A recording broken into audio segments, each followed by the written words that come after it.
Welcome to the fuzzy logic and application class. So in today's session, we go with the rank ordering method of assigning membership values to the membership functions. So one of the simplest method is going to be a rank ordering method. It is also going to be a kind of intuition method which we discussed in the rank ordering in the case of the assigning values to the membership functions.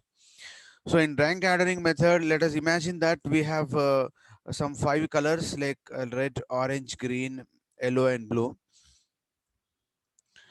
and a combination of red, orange, okay, yellow, orange. All these are the various combinations can be preferred by the individual users by exercising some methodologies.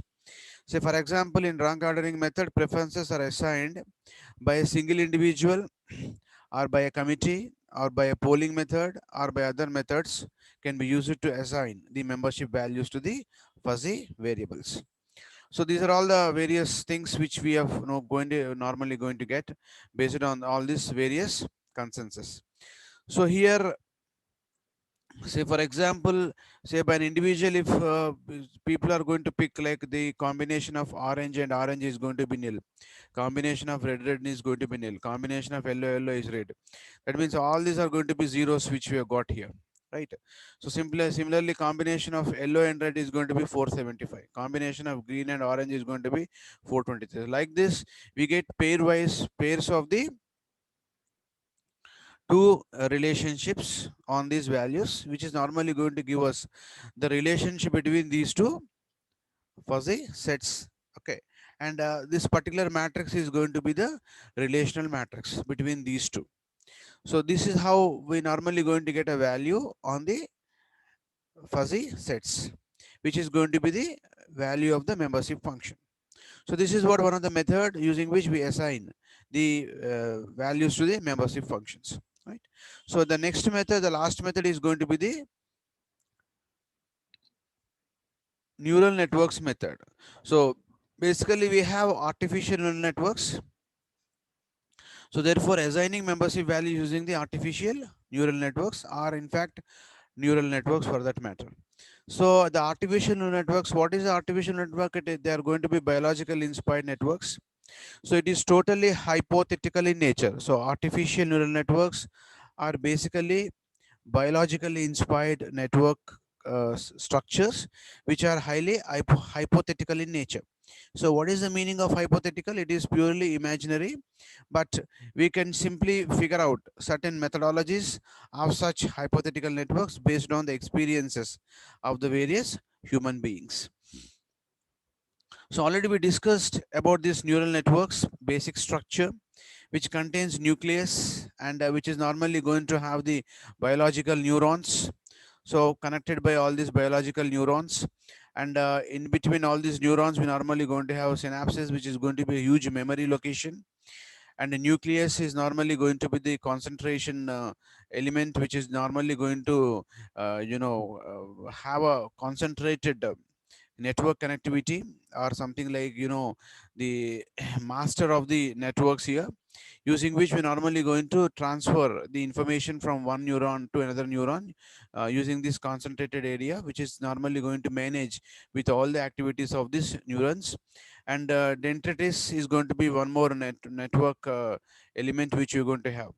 So using this entire elements in the neural networks, we normally going to perform the information exchange. So the such a hypothetical network can be considered here to design the artificial neural network, such as this. Now this is going to be the artificial neural network which we can think of, which is going to be called as a artificial neural network. So this is what the model of artificial neurons. Now, so this particular from these neurons, we normally going to get so much of information. So all these inputs coming from the neural network, artificial neural network, is taken and summed up here, and they are going to pass through a particular function, and this function is normally going to give us a value, and this value is simply assigned to the membership function. So this is how we normally going to simply implement the assignment of the values to the membership functions using the neural network concept.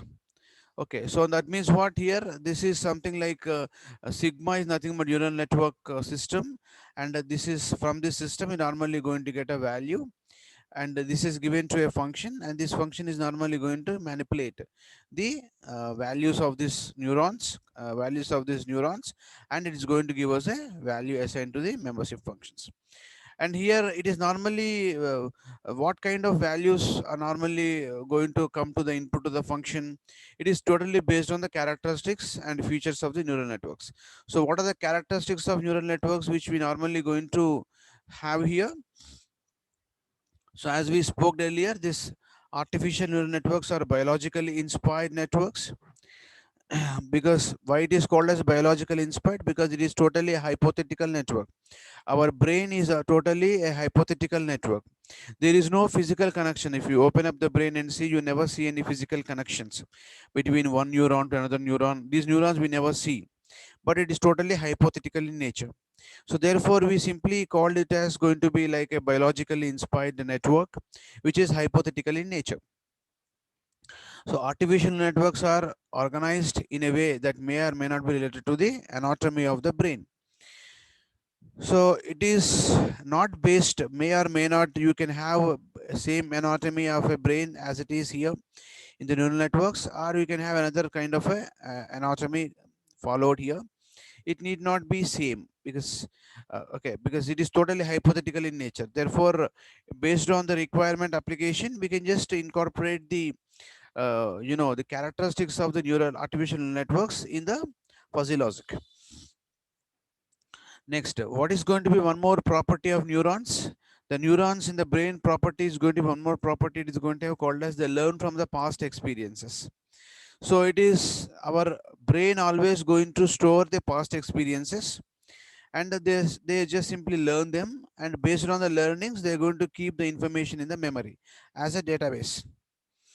So they learn from the past experiences with the database, whatever knowledge they have previously, and in future if they come across same kind of situations, then they simply use this past memory to deal with the future problems. That is what called they learn from the past experiences. So that is what one of the feature of the artificial neural network of a human brain. Then a neuron was designed to intimate the first order characteristics of a biological neuron. So here, in a very basic level, at a very basic level, we consider the neurons are going to be of first order characteristics of biological neuron. It is not, every neuron is going to be of first order characteristics, and they are normally designed to interact, to intimate with other neurons, which are going to be a first order, which are going to exhibit first order characteristics. So first order means what? Only one time differentiation. If you think this first order in terms of differential components, we take up only the d by dx or d by dt of the appropriate variable. That means first order differentiation, first order integrations. So all this is going to be exhibit the first order characteristics at a more primitive level, at a more general level. So it has to really implement first order differential components. Then artificial networks resemble brain in two aspects. One of which is that their knowledge is acquired by the network through a learning process. The human brain is normally acquire knowledge through a learning process. So human brain is going to have inbuilt capability of learning. It can learn from the outside atmosphere. So based on the learnings, the information, the conclusive remarks are stored in the memory. So that means it is normally going to acquire learning by the network of the human brain. So because as discussed earlier just now, so the knowledge is acquired by the network through the learning process. So human brain is also going to be is also going to be a very big network. So network of connectivity between one neuron to another neuron. So let us suppose one neuron is having the knowledge of certain things. So another neuron is also going to know about that due to the network connection with the knowledge that it is having in the another neuron. So that is how it is normally going to exchange the information between one neuron to another neuron in the communication system. And other is interneuron connects weights known as synaptic weights, which are used to store the knowledge. So other part is going to be that, as I just discussed, one neuron is normally going to connect to the other neuron using the database which is stored here. So this is what I was talking to you. Every human brain is going to have some database which is totally imaginary. There is no physical memory location, just like memory elements in the computer system. We cannot see them physically, but we can imagine that there is a huge memory element inside the human brain, and these neurons are normally going to pick data from the neurons from this database, a very big database. So every nucleus is going to have internal memory locations, temporary memory locations, and it is going to be a permanent memory. So using this permanent memory also, we normally going to get information. So this information is getting passed by this permanent memory and knowledge of the neurons also. So these two are the last 2 points that we are simply talking here.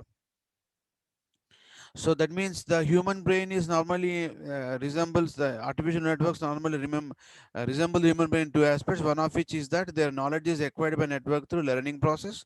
Another is interneuron connects weights known as synaptic weights, which are used to store the knowledge. That means the interneurons are normally been connected based on the central database known as synaptic weights database. That is central database we have, and one more is going to be called as the is going to be through the network connectivity. Okay, so these two to the learning process, it is normally going to acquire the knowledge. So these two are the basic important aspects of the human brain in terms of acquiring knowledge. So these are the various characteristics of the human uh, brain, which contains artificial neurons. That means human brain always going to learn from the past experiences, and neurons are designed to intimate.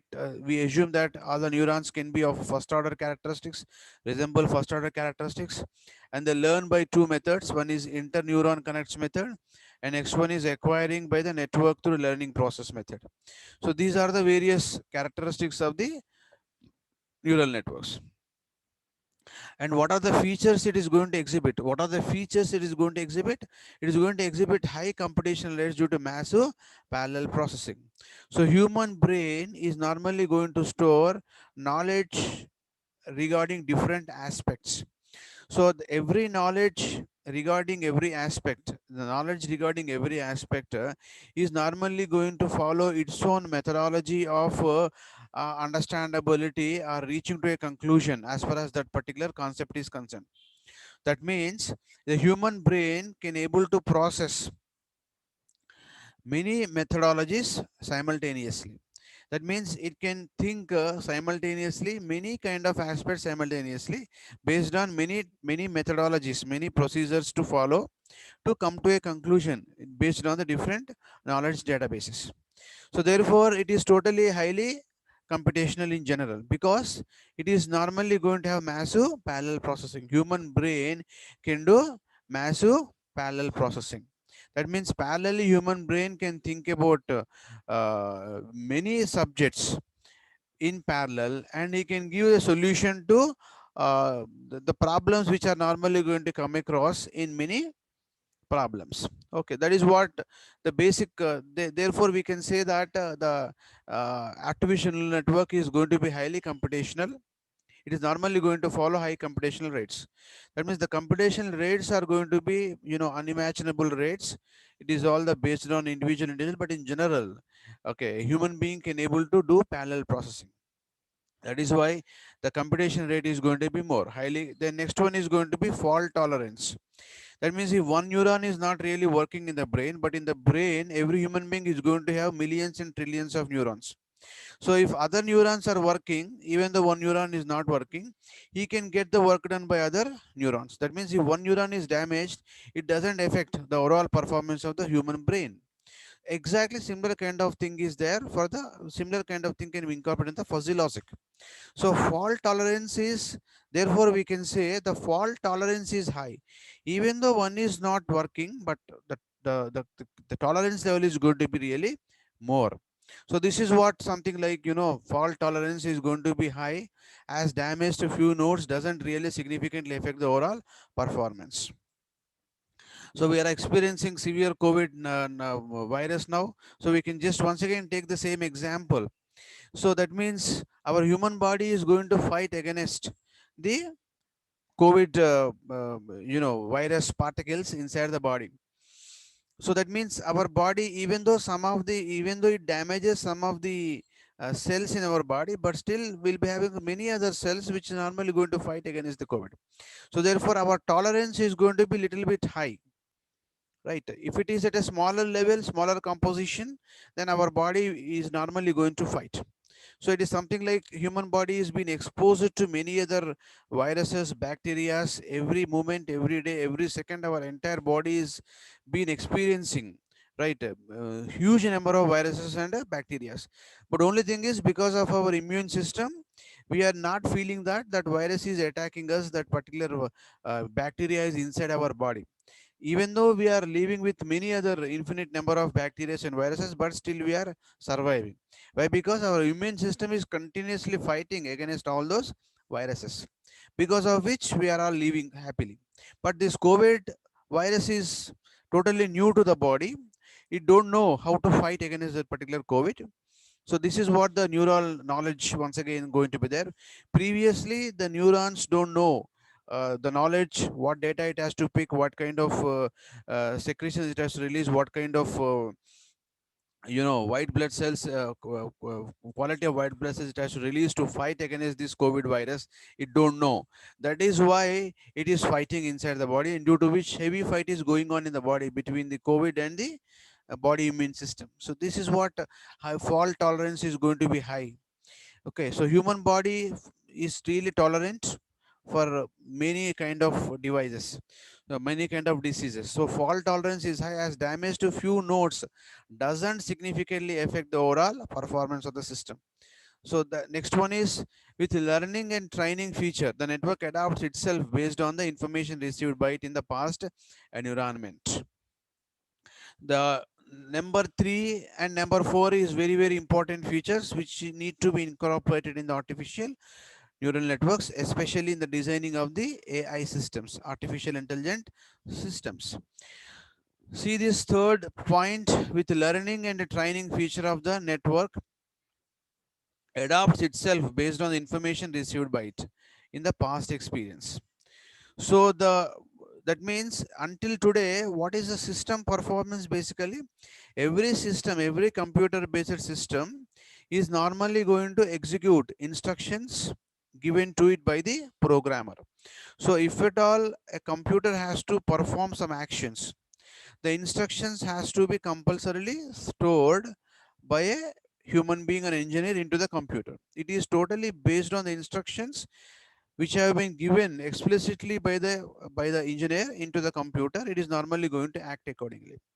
So if at all you want to take some work from the computer, you have to give instruction from outside into the computer so that it performs according to the instructions given by the user or programmer. That is what the system we have. Now, in the case of AI system, what is going to happen? AI is also a computer system, but in that computer system, you need not give instructions every time for a computer to behave. It writes its own instructions based on the past experiences, and after it writes its own instructions, it starts executing those instructions by itself. This is what the learning and training by itself. The system is going to learn, relearn, train by itself, and based on them, it is going to write its own instructions. And based on those instructions, it is the CPU in that particular microprocessor based system or embedded system, such as Robo, is normally going to execute those instructions. So based on the execution, is normally going to act accordingly. So this is what the second part of a Robo movie. Rajinikanth's second part movie, Robo movie, is what that Robo is doing. That Robo is simply writing its own instructions, and it is simply executing those instructions with the knowledge that it has got already. So every time it is learning and writing its own instructions, and based on those instructions, it is start simply acting. That is what called, something like self-learning system. That means the in AI systems, the AI system should write its own instructions by its experiences. That means instead of user giving instructions to the computer system, the computer itself is going to write its own instructions and behaves accordingly. That is what called learning by itself. So this is an important feature for the AI systems. Now you talk about any system, so, such as telephone conversation system, telecommunication system, you talk about medical field, you talk about the mechanical engineering field, you talk about chemical engineering field. So you name any field, so that means this particular AI should compulsorily fit into that. Thereby, instead of human being, the machine should simply do the activity. That is what called AI in general. So that is what AI systems we normally going to think of. Then artificial networks feature of goal seeking. This is another feature which is very difficult to incorporate in the computer based systems. So every human being, we are all working with objectives. Say today's world present immediately presently, the objective of every individual is that one should not got affected with the COVID. That is the objective. So future of goals with that objective, we are simply working out by taking all the precautions, and we should not become source of that, and we should not get affected by anybody else around us. This is the main objective of the living today at present. So now today earning money, okay, doing that, doing this, going into prosperity, okay, is not the major aspect. The major aspect is to get survive with COVID. Now here every individual is now has got a feature of goal seeking. What is the goal? Until the pandemic goes wiped off from the entire world, so we should be careful with the COVID. That is what the entire thing nowadays which is prevailing around us.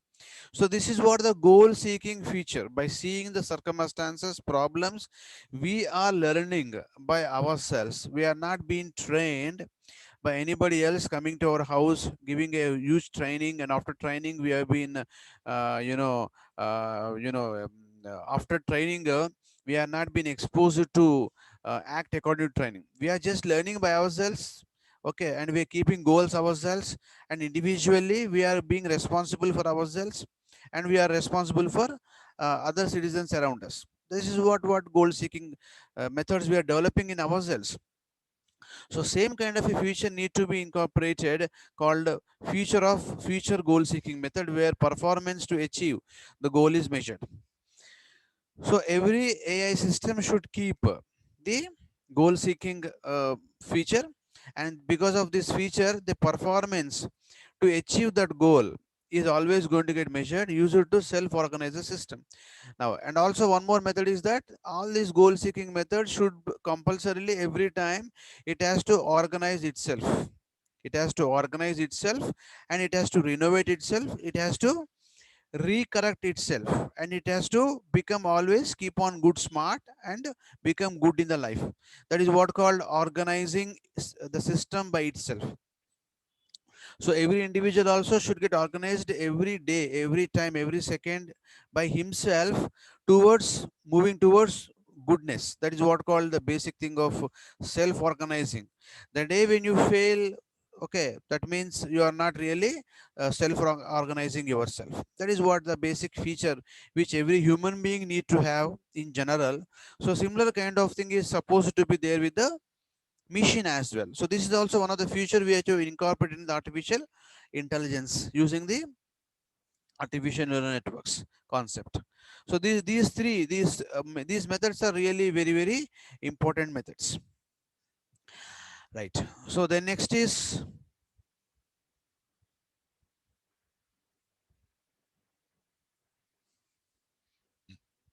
so every neuron is normally designed to perform some computational elements, so which is going to be different with other things.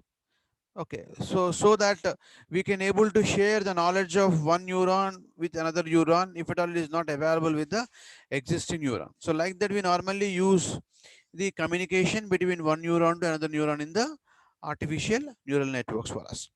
So that is what the process which is going to happen in the human brain. So in the human brain, we are going to have trillions of neurons. In one neuron, let us suppose there is an information available, but in order to think or give a solution to this, some other neurons may require the information of this neuron. In that case, internally, human brain is normally going to communicate with other neuron, and the neuron which is required to compute this knowledge is being used, and it is being computed. So like this, it is a very complex many to many kind of a topology implemented in the human brain. So similar kind of many to many topologies can be implemented, but we cannot really go random. Human brain is totally, hypothetical, imaginary. We really cannot predict exact model of human brain. Nobody has predicted until today. So the doctors, the neurologists reached the human brain until today only up to 40% of operating the human brain. Next 60% is still unknown to the doctors in the world.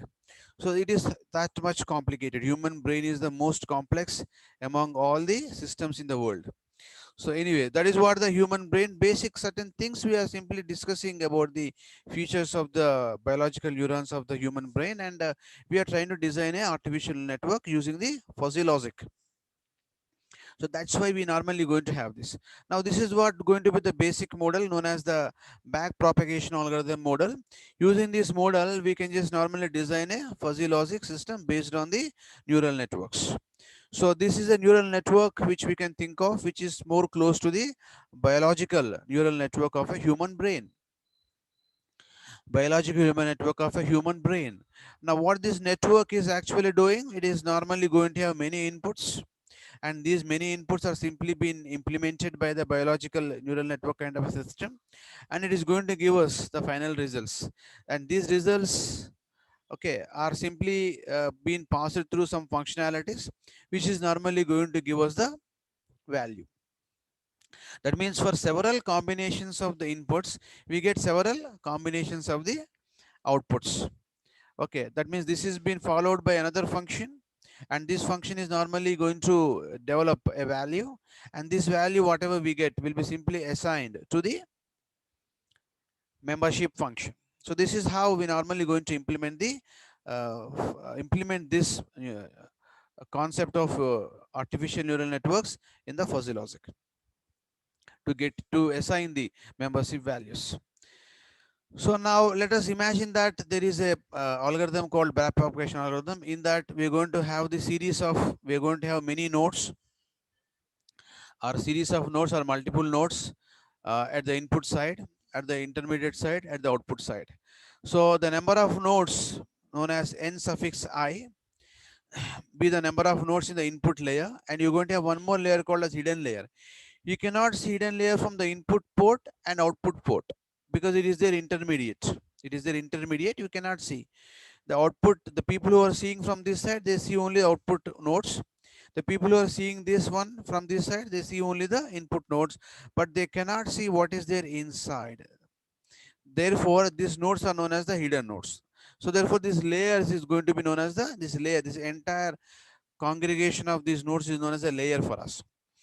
So this layer I can call it as a hidden layer because it is hidden from the outside world. Therefore, it is called hidden layer.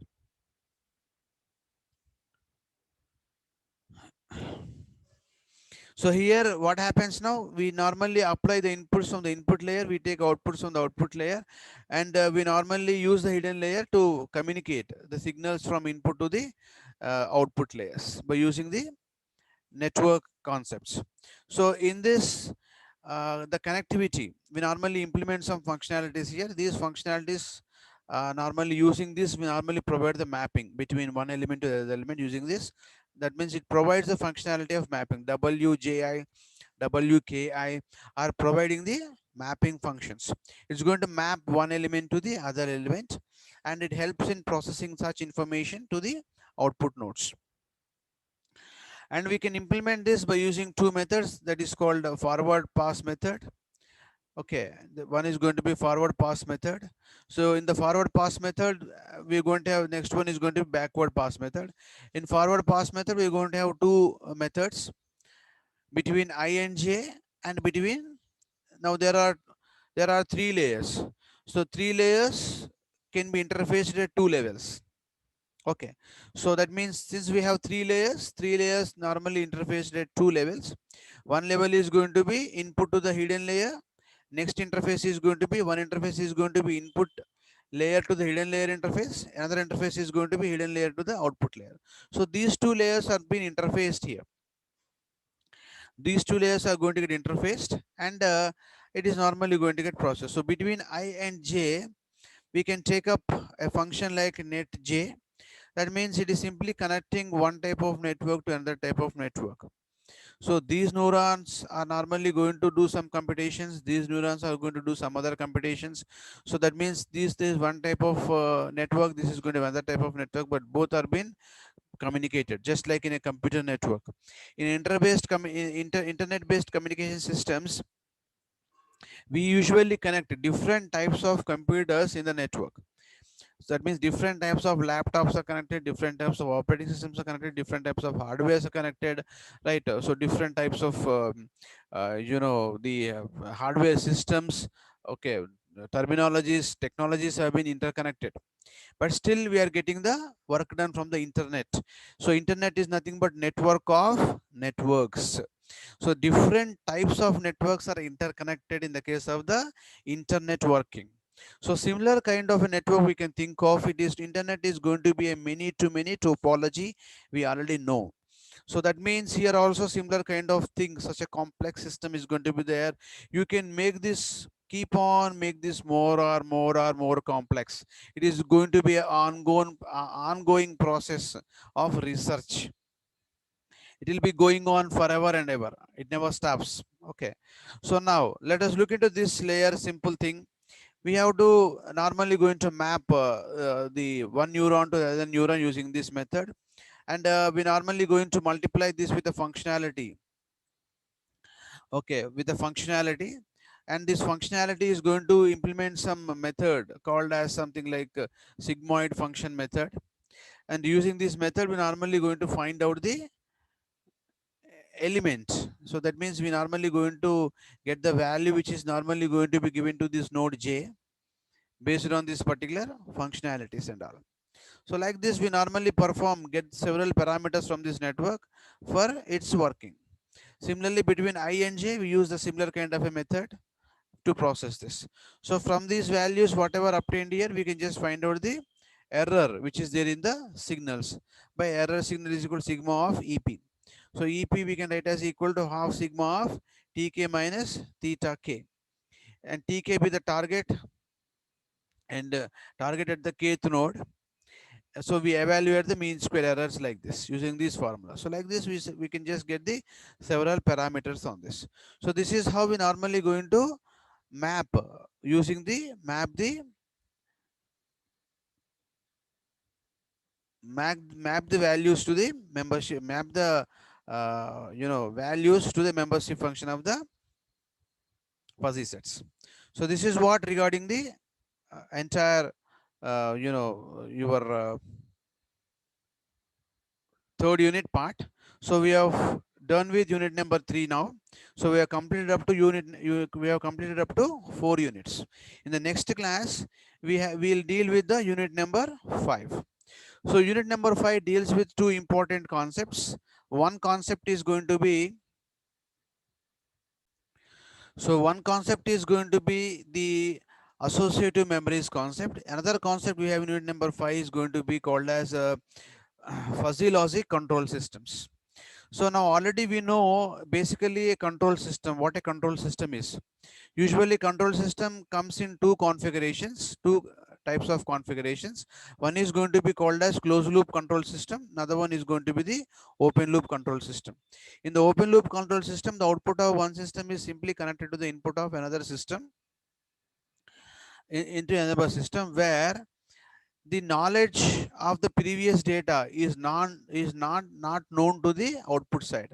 Therefore, the controlling, we really cannot control the output values, output signals based on the previous history of the signals processed by the control system in the case of the open loop control system.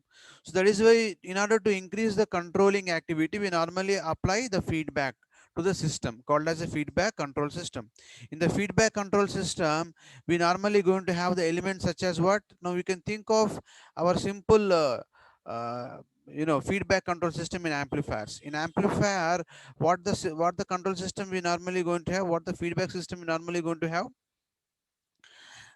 external input signal is connected. So just imagine just try to imagine a feedback amplifier system. Now when you imagine a feedback amplifier system, what are the things we're going to have? We apply the external input to the mixer circuit, and output of mixer is going to have two input signals and one output signal, and this mixer output is connected to the amplifier circuit. Output of amplifier is connected to the sample network, and output of sample is given, one output is given to the output circuit, another output is given to the feedback circuit. And feedback circuit means what? It takes portion of the output signal and gives it back to the mixer circuit, and mixer circuit is going to generate the error signal. This error signal is further processed and is been given to the amplifier circuit. So this is what the simple control, simple feedback system we have used. So simple feedback system we simply apply it to the control system now. So instead of amplifier circuit, we normally going to have the plant utilized, used over there. So instead of the feedback system, we normally going to have the sensors, and output of sensors is normally given it as a input to the mixer circuit, and mixer circuit is going to produce error signal. After this error signal is normally given to the another further signal processing elements, and then this is given to the plant as a control signal. So therefore the operations of plant are being controlled based on the feedback signals. That means the system becomes more controllable system because of the feedback. So similar kind of a system, once again, we're normally going to use in the fuzzy control system. In the fuzzy control system also, we normally going to use the mixer elements, sampling elements. We normally going to have the processing elements between mixer and sampler, and we're going to have the feedback element. Similar kind of things once again we use, but but most of the time the computation is be done by using the fuzzy logic. So that is what the difference. The next important concept is going to be associative memories, also very important concept, and these two concepts we have to discuss in the unit number 5. So